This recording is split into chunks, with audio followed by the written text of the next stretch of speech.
Hi, Elizabeth. Good evening to you. I'm How are you? awesome, Nicolette. Lovely to see you and a pleasure to be here. Thank you so much for saying yes to be interviewed today. I'd like to introduce myself formally. My name is Nicolette. I am the creator for the podcast titled You're Worthless. Read that again. The juxtaposition of your very soul. Now, I would like to read your introduction for our listeners today, and then we can get right into business. So, hello, everyone. Excuse me. We have Elizabeth Bennett here with us. With over 35 years of teaching, administration, and coaching experience, Elizabeth offers a unique blend of leadership, vision, and vast knowledge background. She is a former, now retired, award winning principal who has a relentless passion for empowering people to take on their lives with joy and love. Elizabeth is dedicated to sharing her desire to create positive and connected relationships, focusing on community and business leaders, educators, and especially parents. And yes, she even works with teens to help them see alternative perspective. Well, Welcome, thanks. Elizabeth. Wow. Okay, so many to unpack. But first, can you share with us what was it like growing up as an Elizabeth Wow. Bennett? Um, it was a little bit challenging. I was, I'm an only child. And so, I had responsibilities early on, and expectations were, you know, do good things, stay out of trouble, you know, children should be seen and not heard. Money doesn't grow on trees. Don't give you something to cry Mm. about. The pendulum was way over here.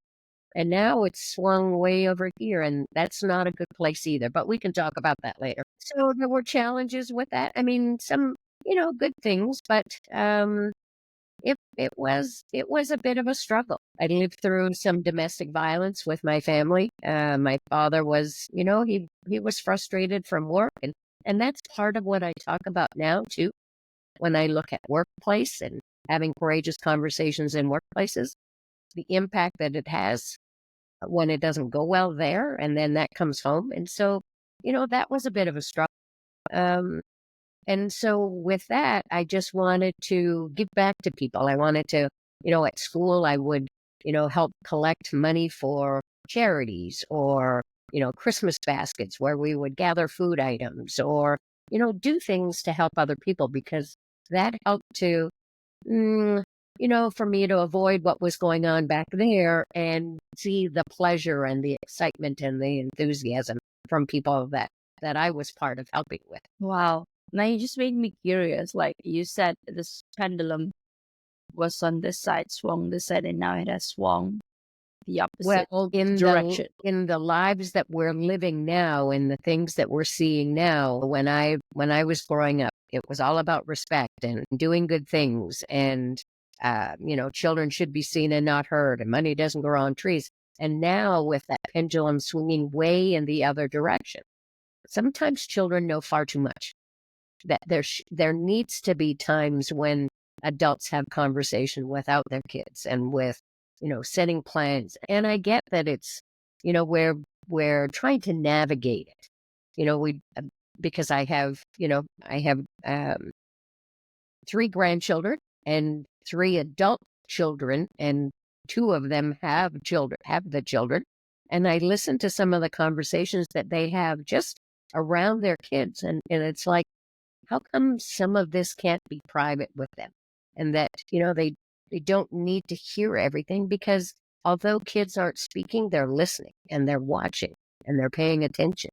And that becomes part of the the package of what kids struggle with.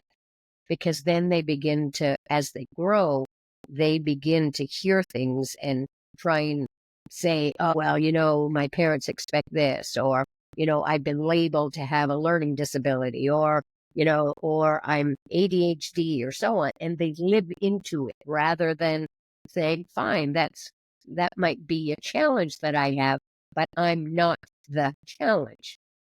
I have a learning disability, or I have a challenge with, ADHD or whatever. And as I learn and Mhm. grow and develop skills and strategies, that doesn't need to be who I am, but rather a challenge that I have, right? And that's the difference. sort of what I've seen over the years in teaching and education, having conversation with parents and kids who feel labeled, and it holds them down rather than just pushing that aside and living a full life. You brought up a very great point earlier. You said that sometimes some of the conversations that the parents or the adult are having, and then these types of conversations shouldn't be had in front of children, right? And then they should be done in private. So, what are the nuances or the differences? Like, what can we talk about in front of kids, and what can we not? What shouldn't be talked, in front of kids? Well, I mean, and Because I have a younger maybe sister. that's just because I'm a little old fashioned or a little maybe not in that same place to understand this new generation. But certainly there are things like when you're talking about finances, right? They don't need to be having conversations unless you're saying, I'm teaching you how to save money or I'm doing this or that. But the worry and the challenges and sometimes the arguments that people have, because that money is one of those topics that separates people, right? So with some Yeah. of those, not all of that conversation needs to be had with children listening. So I'll give you an example of that. A student, we were going on a field trip, and I happened to see the student come in, and I was chatting with her, and I said, "Hey, are you excited about today's field trip?" and so on. And she said, I can't go. And I said, "Well, why can't you go?" And she got a little embarrassed, and was a little teary and so on. And, we were walking close together. So, I mean, other kids weren't going to hear what was going on. And she said, "My parents can't afford it." And so, I just left that for that moment. And she said, "And I didn't get my permission slip signed."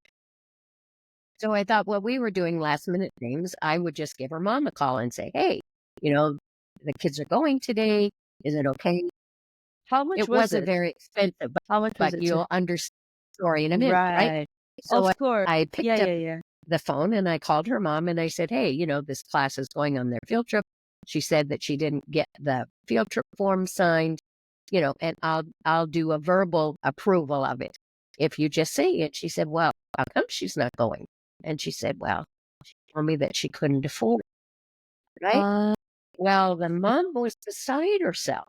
So she asked if she could come to the school and have a conversation. And she said, in the meantime, say yes, she can go. And I said, don't worry, because we'll take care of it. Because we do from time to time if we know students and families are really having a difficult time. And so mom came in I think it was at the end of the day. And, we had this conversation, and the mom was a little beside herself with it because she said, "There's no reason for us not to be able to send her. We certainly have plenty of money." And then she said, "Can I have my daughter in this conversation?" And I said, "Sure." So, we invited her in. I told her she wasn't in any trouble, but, her mom just wanted to understand. And the daughter said, "This is what I heard, that there was some struggles and so on." Well, what she heard was that her mom and dad were talking about helping out another relative in the family. She understood it to be, this is what, the that's right. whole. Right. So she didn't hear the whole story, nor did she really need to. But because she did, she thought that it was them. And so she was saving her parents money for not having to go on this field trip. So there are things that, we hear partial stories, or what we hear because of children's development and so on, they might not understand the complexity of the story. And so then they take that on personally, and it becomes a burden for them. And, one of the tools or one of the things in that backpack that is their invisible backpack. So their worries and their concerns, and, do they have friends? Are they wearing the right clothes? Are the right color? Is their hair the right color of the moment? Right? Do they, if they like somebody, how do they approach that person? If they have exams, if there's all kinds of stuff going on, and kids wear that as their invisible backpack. And the one that you and I see as parents and teachers and so on, the books and the field trip form that's crumpled up at the bottom of the bag, and, a science experiment that used to be a lunch that's still in that bag, that kind of thing. So Mm. those are that's why it's important for us to be able to help kids understand and recognize that they are worthy, because, you said in your title, you know, are we worthy, or how, if we are feeling worthless or so on. And that's something that comes up with kids, because if they don't get Mm-hmm. acknowledged, if they don't feel like anybody listens to them, if they don't feel like they're heard or that they're valued, they don't know how to fit in. So they're looking for someone or something to find that value. And too often it ends up being their cell phone, because they're looking for approval. They're looking for their likes. They're looking for acknowledgement. And at the same time, they believe that that's a virtual perfect world that you and I know doesn't exist, because the only thing you see on Facebook is the fancy and the elaborate and money that we're throwing out. And that's not the life that really exists in the world. Oh wow.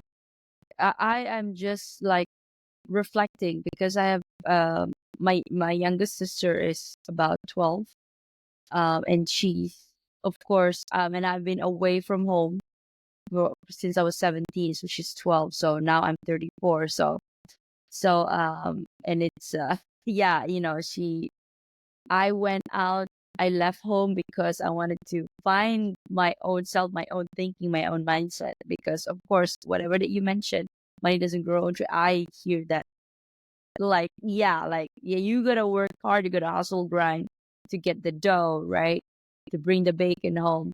And then when I come back and see my sister, it's being taught the same way, not intentionally but unconsciously, because my parents are, I would say, boomers or Gen X, and I cannot blame them for the way that they are. But because this is their first time here as well, this is their first time being parents, and maybe they've learned as well. We all evolve at the same time, but I purposely took myself out to see if there's, I can develop something different or gain a better understanding, like from a bird's eye view. But for them, and no, in no way that I'm blaming them, because I am who I am because of them. So, and I love them very much.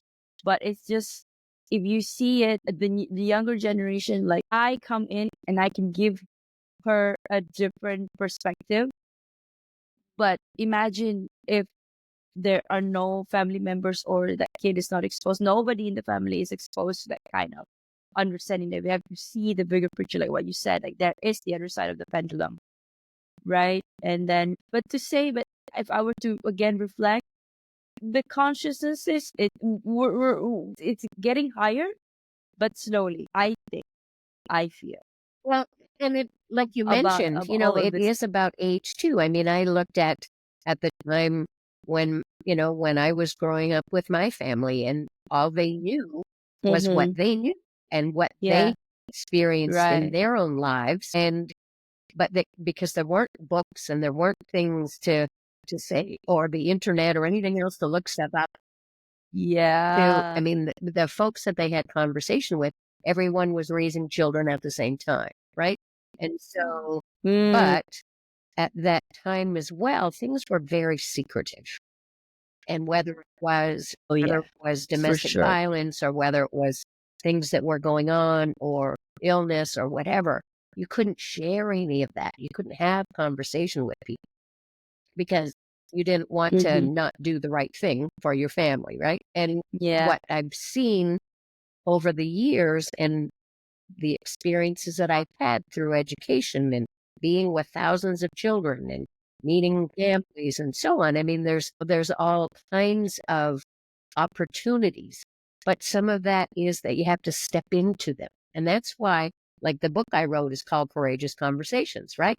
Courageous Conversations, a Mm-hmm. guide for parents to understand and connect with their teens.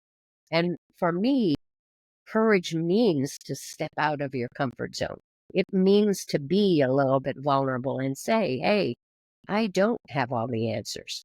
but I want to be able to understand your perspective and where you're coming from as a teenager and understand, what's been going on for you. And if there are ways that I can help guide you, or like you're doing with your sister, to say, these are the experiences, or these are things that are going on, or this is sometimes why there are rules in place or boundaries. This might be why your mom and dad are saying, no, she can't go here, or she can't do this, or so. And you have that opportunity to be able to say, that's why these things are in place. It's not to punish you, but to keep you safe. Because we all know that there are so many ways that kids get hit, Sidetrack.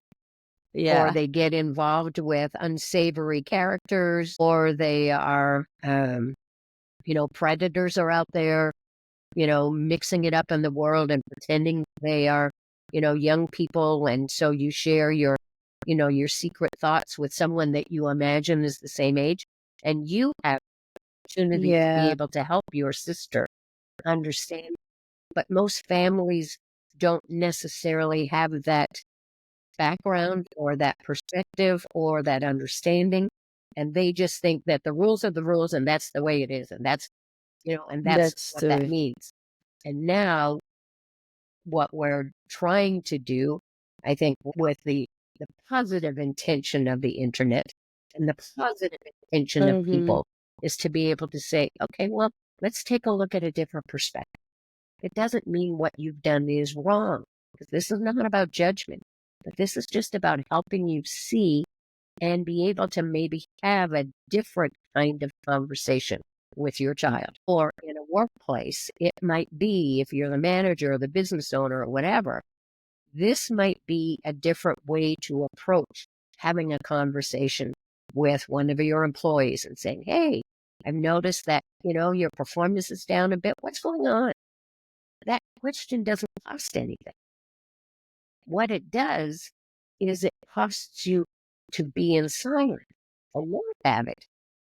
The same way it is Mm-hmm. for you if you don't share what's going on with your sister. The silence you keep, or the information that you keep from her, not intentionally, but sometimes depends on what your relationship is, then that doesn't give her the bigger picture or the different perspectives to be able to make informed decisions, or have different conversations, or show up differently even in her own relationship with her friends, or if she's got someone she's interested in, or even just her buddies around school and so on. Yeah. Yeah. Thank you for that, Elizabeth. I really think that this is a very refreshing conversation I had. I spoke to so many different people, and yesterday just one. And then now with you, again, it brings me to see, okay, what's it like right now? Conversations surrounding kids and teens.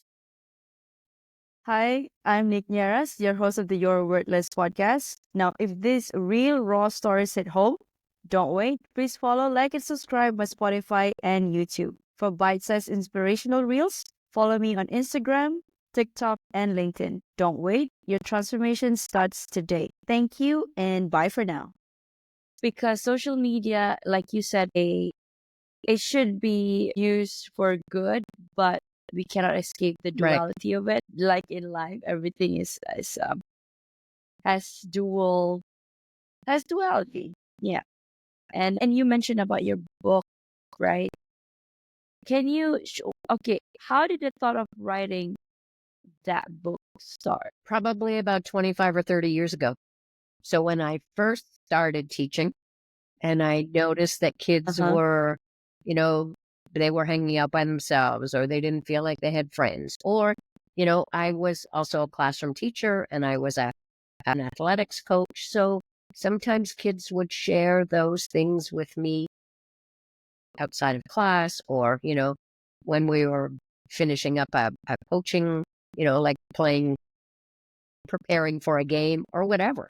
Right. And so through the years, those similar kinds of things started happening. And I thought, I want to be the person who's going to have the magic bullet. I'm going to solve this problem for bullying, because that's one of the bigger problems that we discuss and that we know that parents share, right?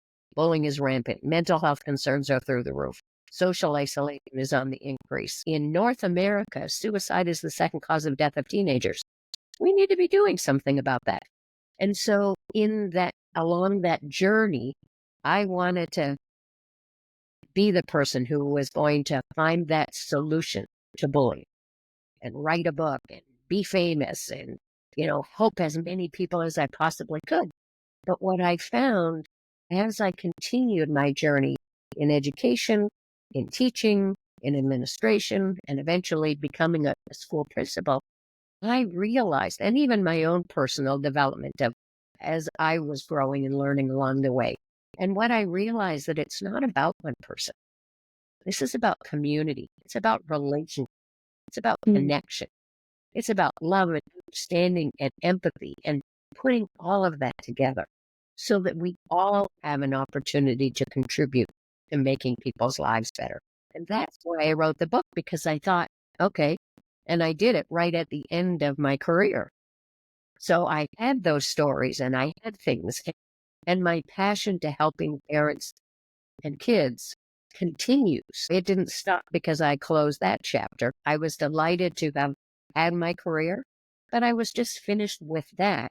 And I wanted to be able to go out and make a difference for more people.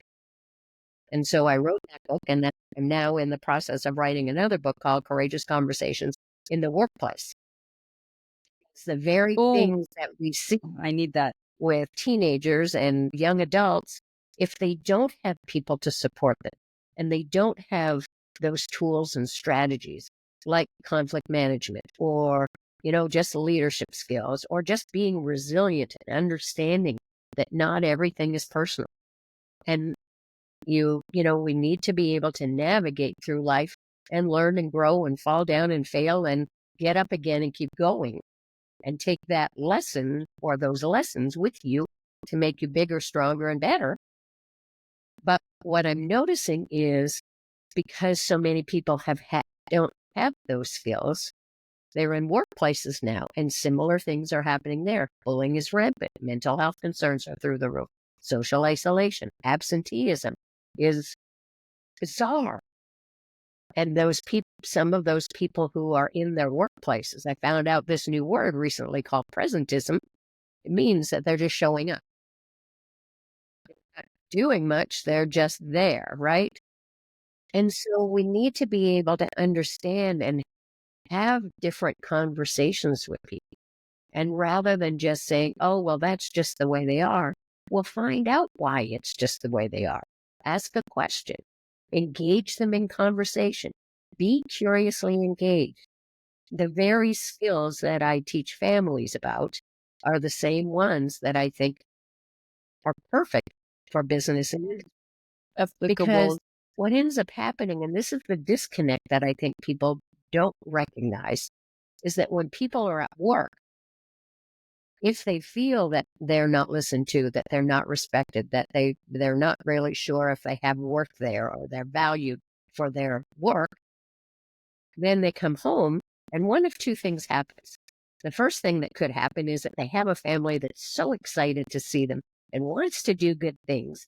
And that keeps them going, right? Because then they go to work and they bring home the money and they have fun with their family and they treat them well and so on. The second person, and they're angry and upset and frustrated and so on, and that shows up at home. So now there's a possible increase in, if there hasn't already been, then there's an increase in domestic violence. There's an increase in alcoholism. There's an increase or a start in drug abuse and so on. And then that family is left in that chaos. And then they go back to work and they show up that same way. And nobody ends up being happy. And it just leaves that family with no support or no understanding about how do they deal with it and how do they work through it to have a better life. So we're in a fairly serious space at the moment. And we look at that, and it's almost worldwide because we look at the wars that are happening in countries. We look at, the tumultuous behavior that's happening in the United States. things that are happening in public office here as well, where, people are disrespectful, where they don't listen to each other. And that's what we need to do more of. We need to be still for a moment, and we need to be, just like you and I are right now, intentional with each other, listening, asking questions, trying to understand different perspectives, and being able to use that knowledge to improve the world. Well, we're both so busy fighting with each other, and we all want the same thing. We all want good education. We all want good health care. We want safe and caring environments. We want to be supported. We want to be valued. And yet we're unwilling to listen to anybody else's perspective. We don't have to agree all the time, but hearing and understanding where someone else comes from their experience, from their background, it can only help the situation. It doesn't need to divide us like it is right at the moment. I'm just a tiny bit passionate about this. Could you tell? No, I am impressed and it gives me that fire, that energy again to like continue to do what I do because you have your platform through your books and I have my platform through my podcast and we're all trying to make the world a better place like you mentioned. So it's not game over. No. Oh, it's just a challenge, and we need to be disruptors, right, of the old pattern, of the old behaviors, Yes, and come exactly. come to something new where we can have empathy for each other, where we can understand, where we can be compassionate, where we don't have to have this big hate on. We just need to understand. Yeah. You're Thank you so welcome. much, This was Elizabeth, fun. for that. I have some more Yeah. questions for you. Okay, so somebody is just tuning in to us halfway, midway to the conversation, and they might say, why do I need to listen to Elizabeth? Like, what makes you an expert in your field? Becoming a podcast host was a natural extension of my second act. Now, after spending 15 years in the corporate world, I've transitioned to helping individuals overcome challenges like navigating tough relationships, career burnout, and aligning their mission with their soul's calling. By certifying as an RTT hypnotherapist and a lifestyle coach, I've made it my mission to empower people to recreate the life they deserve and building a supportive community through my podcast.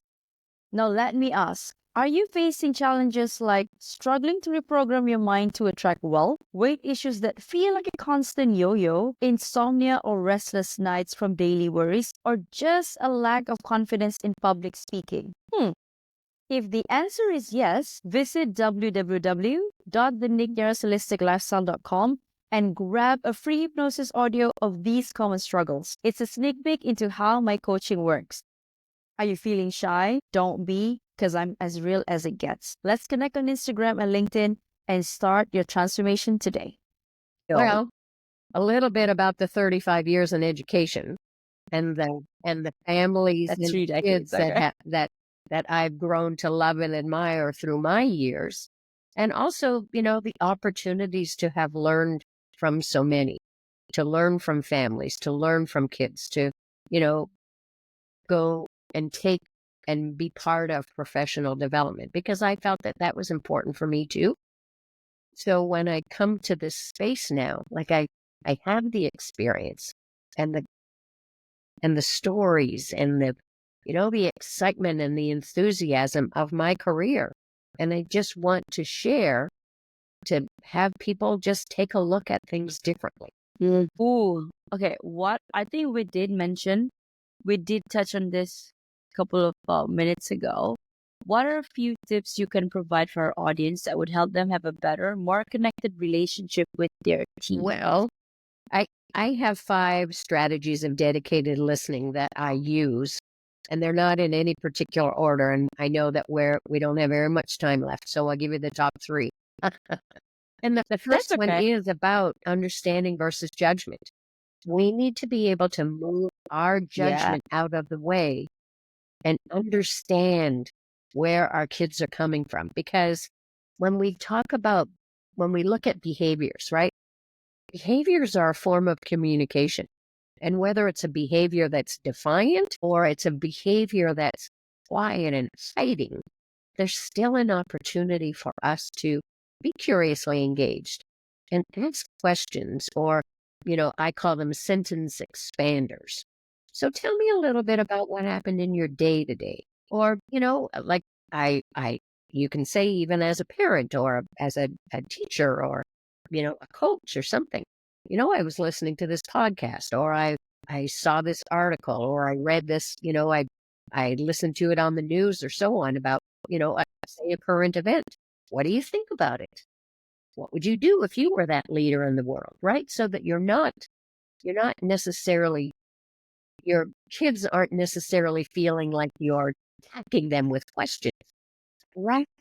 Inviting them into conversation. So that's a different place, because oftentimes, we're frazzled at the end of the day when we come home at work, and, "Hi, honey, how was your day?" Well, the parent might be excited to ask that question, but the child might not necessarily be excited Oh, I about see that sharing, with my right? sister every day. But Yeah. here's the clue to it. Here's a little nugget in between. You're going to ask that question, or your mother's going to ask that question, or your father, excuse me, and your sister is likely to say, "How was your day?" "Fine," because, these are all 4-letter words. "What'd you do?" "Nothing." "Well, what do you mean you did nothing?" Right? So your escalation, or your parents' escalation, goes this way, and your sister's escalation goes this way into apathy, right? So then up goes the hoodie, in goes the earbuds, out comes the cell phone, and she's gone. But here's the Yeah. nugget. Don't ask them about their day, because they've been in that day already for 8 hours. They're trying to get out of it. They're trying to move Out. that day away from them for a little while until they process, until they figure out what's going on. Because chances are great they've been with those kids that whole day. They've been with those teachers the whole day. Good things have happened, bad things have happened, any place in between. They're feeling anxious about what's going on, or they're supposed to be studying for a test, or something's coming up and they're nervous about it. Some of those things that I shared before about how they feel in their life, right? They want to push that away for a little bit of time. So rather than asking how was their day, ask them, how are you doing today? How did they Mm.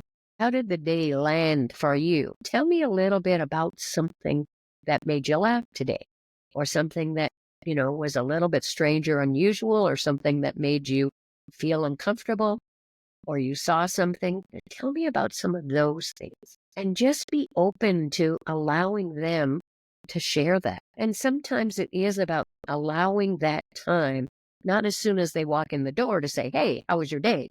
But rather, "You know what? Why don't you go put your backpack down, or, or do what you need to do for a couple of minutes. I'm making a tea or a sandwich or something," right? "And come and join me in about 10 or 15 minutes." That should give you a little bit of time to, relax and unwind. And then let's sit down and have a little bit of a conversation, so that it's not aggressive and, at each other, but rather an invitation to conversation. Because the inquiry and the being curiously engaged is not for the intention to be aggressive, but rather to find out more about that child, about what's going on, about what makes them happy, what makes them sad, or so on. Because we seem to be in a space in our world where everything is already at arm's length, where, "Oh, they're fine, they'll be okay, they're just having a bad day." Well, find out.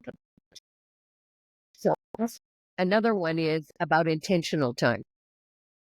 And this is what I have conversation with parents about often, is to put down the cell phone, turn off your own, turn off your laptop, turn off the TV or the radio or whatever it is that's the distraction, and have that intentional time with your child. And the reason that I say that is because we don't spend that time. We are often too busy, excuse me, too many things going on in our life. And what I say to parents is, busy, busy, busy is always going to be there. We are never going to win that battle against a busy life. And so what I say is, busy, busy, busy is always going to be there, but your kids might not be. Now, and I leave it there with a bit of silence for a period of time to say they might grow up without you. They might not feel like they can trust you to come and see you with their problems. But the other thing is that they might choose a direction that's not a safe, or they might choose that nobody's listening. They choose a permanent solution to what you and I know might be a temporary problem, and they might take their life. Mm. So that Yeah. intentional time doesn't need to be a full day. It doesn't need to be that, you need to stop work in order to have this day and, plan it in an aggressive kind of way, but rather just maybe even spending 20 minutes just having a conversation or playing a game together or going for a walk or an activity, excuse me, or participating in an activity that you're, in your case, with your sister, right? Going to an activity that she does or saying, hey, teach me how to play or teach me a little bit more about this or tell me a little bit about, why you chose this activity. What makes this important to you? Probably nobody's ever asked her that question, right? So that's really important too. The intentional time needs to be something that you also put in your calendar and that nothing can get in the way of that unless it's some death in your family or someone is in critical condition someplace. But outside of that, it needs to be time that we really make intention. And for the first couple of times, and parents say, "Well, I tried this and it didn't work." Well, yeah, because because you've never done it before, and so there's a trust space that needs to be created too. Is it going to be something where you as the parent are just going to talk at them, or is it going or give your opinion and you never listen to them, or is it a place where it's a mutual kind of bonding, and that takes time. And often parents will say to me, the best places that I have conversation are usually in the car because the two people are far enough away from each other and they have their personal space and their personal bubble, but they're close enough to be able to engage in some of that conversation, right? And it's Oh, not yeah. about, like my father Yeah. used to always say to me, look at me when I'm talking to you. For me, that's not the important piece. Doesn't matter if they have their hood up, if they've got their ball cap, their their baseball cap is down. It doesn't matter. It's not the looking, it's the listening that's critical. And they're listening. And you, even if you're yapping on the side and you think that they're not, but they're actually a few days pass and they say, "Oh, I thought you said this. Oh, I thought you didn't hear that." Because you were on it. Yep. Oh, wow. Okay. Thank you for that, Elizabeth. What does reframing your behavior look like? Well, it really is about, first of all, understanding it and then saying, is that the best way to approach the situation? So that kids learn that the way that they show up might not be the best way to engage in other people's conversation, whether it's their friends or, kids on the playground or their teachers or so on. And sometimes that just you need to understand why they've chosen that behavior and then say, okay, how could we make it work? Or what do you see that could be different? Because when we're trying to change someone's behavior, we need to have them understand the impact of their behavior. So, as an example, a parent might be one who is a little bit assertive and you know, they're always yelling at their kid, or that's what their child hears and feels like, that it's always a yelling kind of thing, or it's always being told what to do as opposed to having some different kind of conversation. So when you look at that, the parent needs to understand that they have a responsibility in this conversation as well.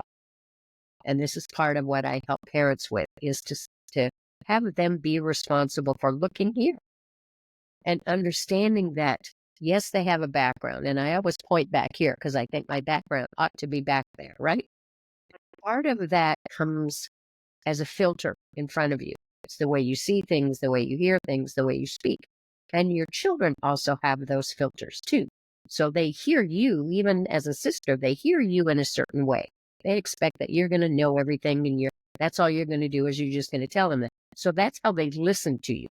And then when they see you, how you demonstrate what you're saying or not saying or the lessons that you're trying to teach, they get to see that. And they also have conversation with you when you're sharing and they're listening and they share with you. But the piece that's the most important is that after you recognize what's going on for you and being honest about how you show up and saying, I get that sometimes I get really angry with you because I ask you to put the dishes in the dishwasher, or I ask you to put your cup in the dishwasher and you leave it right on top of the dishwasher, like on the counter. You talk, why is it you can't put it in the dishwasher, right? So something as simple as that, but recognizing that, yes, I get angry and it's frustrating for me and I don't want to be yelling at you and I don't want to have to ask you 10 times. And it hurts me to continue to have to do that. But here's the other piece. But I also get the impact on you must be frustrating as well. And you must be, and you could guess at their feeling. And they'll certainly tell you most times that, you hit the mark or you didn't. And so that way there's a recognition of the impact of how I'm showing up in the relationship. And they also get to see, wow, that might be a new space for conversation. That might be a new space to understand somebody else's impact. So when you don't put that cup up there and I've yelled at you, you probably think that I really hate you, right? Because kids often think that, oh, my parents hate me because they're always yelling at me. Well, let's take a look at how that impact that comes this way. So when you don't do that, I feel angry and I feel upset too, because it really hurts me inside when we can't work this out. And it could be, like the plate or the cup right on top of the dishwasher. It could be something really simple, but acknowledging how I'm showing up and how it impacts you. And then the impact that comes back this way too. Because it makes me feel like you don't respect me. It makes me feel like you're not interested in listening, right? And so it gives them an opportunity as well that you've recognized how they feel. Yeah. Wow, I am gaining so much insights and realizations about some of the things that I've conducted myself around my sister, like how I've conducted myself around my sister, and also recognizing how my parents are with her, and also my interactions with some friends. And thank Well, you you're for welcome. this, Elizabeth.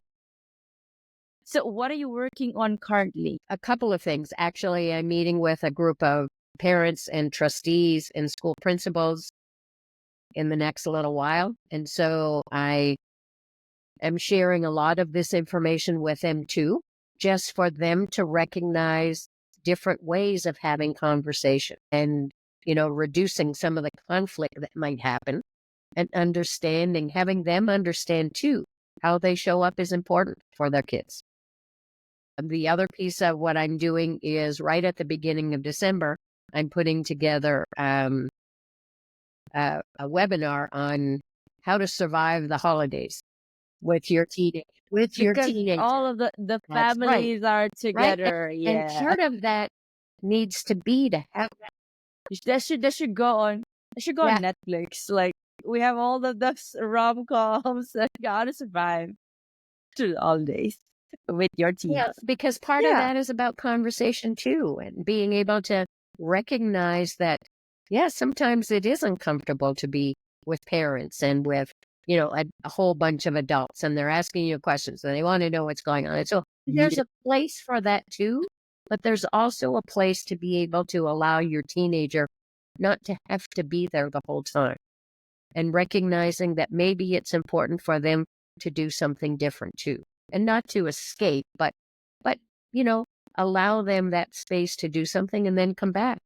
And then maybe, you know, have a new tradition, some crazy kind of tradition where instead of making gingerbread men, they make monster people or something, monster cookies. Just something that, because it allows them to be heard and valued and understood, and being able to navigate that, because that's really what conversation is about. It's a lovely dance, right? You're navigating, and you're trying to find out how this dance works. And it's okay not to know all the dance steps. The dance of Yep. energy. Okay, Elizabeth, we're going to pivot to a self-worth question. So I choose one question for each of Okay. my guests. So the question for you, how does the process of self-discovery and building self-worth differ for introverts and extroverts? Ooh. And what unique challenges might each face? Well, that's an interesting kind of question, because I fit into both of those categories. I think, Me too. introverted in some environments where, if you don't know people, or it's something that you haven't experienced in the past. That all comes for me, though. And even in an extroverted space, to go into something that's comfortable, right? People that you already know, or a skill or an activity or whatever, where you have a comfort space. But both of them, for me, are tied with courage, because it still takes courage to do that. And it takes courage to step out of your own comfort zone and have a conversation with someone you don't know, or go to an activity. So, as business people, we're often told that we should go to networking events. Well, they're not always my favorite space, but I have to make an effort to step out into that space. And so for me, both of those are tied to the whole idea that I have to have courage to step out and do what I need to do. Did that help answer the question? Thank you. Oh, yeah. Oh, yes. What is your heart's greatest wish? Besides having peace in the world, Yeah. what's my heart's greatest wish? That people would take the time to listen to each other and to reconnect, to establish heartfelt relationships. Do you have a mantra that you live by? Actually, I do. And it's in my book, so I have to bring out so I don't know. Can you show us Sure. your book? Here's my book called Courageous Conversations, a guide for parents to understand and Wow. connect with their teens. So in my book, I have a really great, I like a particular song that's written by the group. I don't know whether you're familiar with them. Their album name is Raise a Little Hell. Raise a Little Hell. That's the name. That's the name Okay. of the album. And the words of that particular song are very meaningful to me. And so I read them frequently, and I listen to them. And the quote, and I wrote to this group, and I asked them if I could use the lyrics in my book. Yeah. So they thought it was really kind of cool. So the two lines that I use are, if you don't like what you've got, why don't you change it? If your world is all screwed up, rearrange it. So that's what I want to do with all of these. If you don't like what you've got, change it. Yeah. It's a good song. You should look it up. It's really kind of cool. Yeah. Yeah. If you could create a quote right now for you to leave to the audience listening, and the world is your legacy, what would Step into your conversations with courage. Thank you. I have been dreading a conversation. It's on the back of my business card. Oh my God. Step into your conversations with courage. Your conversation. I think this is a cue for me to step into the conversation that I have been putting aside. Yeah, I've been putting it off. Okay, that's the sign. Okay, from the universe. So how can people reach out to you, Elizabeth? They can reach out to me if they go to my website, which is www.courageousnetwork.com. So I certainly love it if people would connect with me. They can also, if they just want to send me a little email and they have a question or a concern, they could reach me at Elizabeth@courageousnetwork.com. Awesome. Okay. And do you I have do. social media? Okay. I LinkedIn. sometimes hang out from time to time, and I haven't been very consistent with it lately, but I need to start again in Facebook and LinkedIn because there are lots of business people and, parents who are interested in both of those.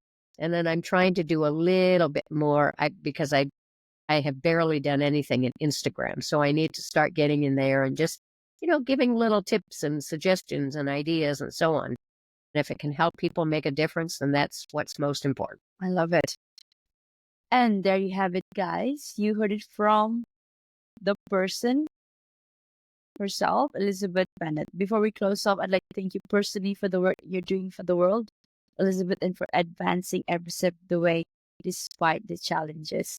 Your dedication is truly inspiring. And for our listeners, this has been that one podcast with that controversial name, You're Worthless. Read that again. The juxtaposition of your very soul. If you find yourself thinking that you are worthless, you're not alone. But more importantly, ask yourself a deeper question. If I'm worthless, then why the heck am I here? It is because your soul has chosen to be here energetically, coming all the way from the ethers.